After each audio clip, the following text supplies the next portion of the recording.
Disyembre tuig 2011, Sabado sa buntag, di maayong balita ang nipukaw sa mga taga Dumaguete. Niapaw ang tubig gikan sa sapa. Nangaguba ang mga panimayong infrastruktura.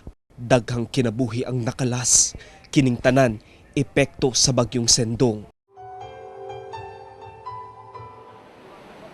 Dulaan sa usa ka tuig ang nilabay, laing kusog ang bagyo na sabang niigo sa Dumaguete City.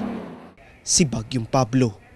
Sa mga panahon nga gikinahanglan nilang mubakwit gikan sa ilang mga panimay, sama na lang din sa barangay Tabuk Tubig sa kapilya ni Senyor Santo Niño de Angatan, temporaryo silang mupahiluna. Naputos man sa kabalaka nga basin wa nay panimay nga balikan. Hugot gihapon ng ilang pagsalig nga dunay hayag nga kaugmaon ang naghuwat kanila. Pipila ka buwan ang nilabay, padayon sa pagbarog ang mga residente. Bitbit nila ang pagtuo nga taliwa sa pait nga kasinatian, wa sila gibiyaan sa kahitasan. Ug ang matag tuig nga kasaulugan sa kapistahan ni Senyor Santo Niño de Angatan, nagpakita lang nga way puasab ang ilang pagpasalamat.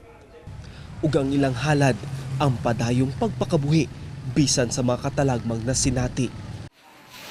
Oras ug kusog mo'y halad sab ni Manang Elizabeth, samtang gilimpyuhan kining kapilya ni Senyor Santo Niño sa Mangga, dinhi sa Barangay Poblacion 8. 1993, diyang nasakit sa goiter sinang Elizabeth. Sukad ni adto, magsige na siya bisita sa kapilya aron mga liya. Apan daw naibdan siya og dakong tunok, diyang milagro niyang giisip ang inanay nga pagkawala sa bukol sa iyang liog. Ipakuha kay mamatay kuno ko. Namay dako nga kuan akong mama, Senyor Santo Niño, galuhod ko pero may gahilak. Sama sa Tabuk Tubig, nahimo sabdang panan sa ma-evacuate ang kapilya. Sa Enero 27, sa alugo nila ang ilang kapistahan.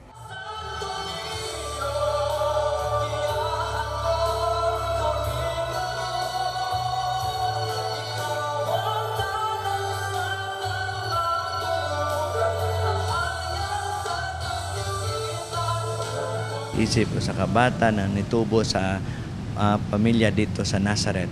Naunta mo po ni atom angkon, no? Kita mo po, sanong po mutuman kita sa kabubuton samahan alang kanato. Sa among pakiginabi sa mga nabiktima sa mga katalagman, alang nila, wa pa sila himpit nga makabarugikan sa pait nga kasinatian. Apan matud pa, di ni rason aron di na sila magpasalamat sa tanang mga kaayuhan ug milagro nga ilang natagamtaman panahon nga sila nagkalisod.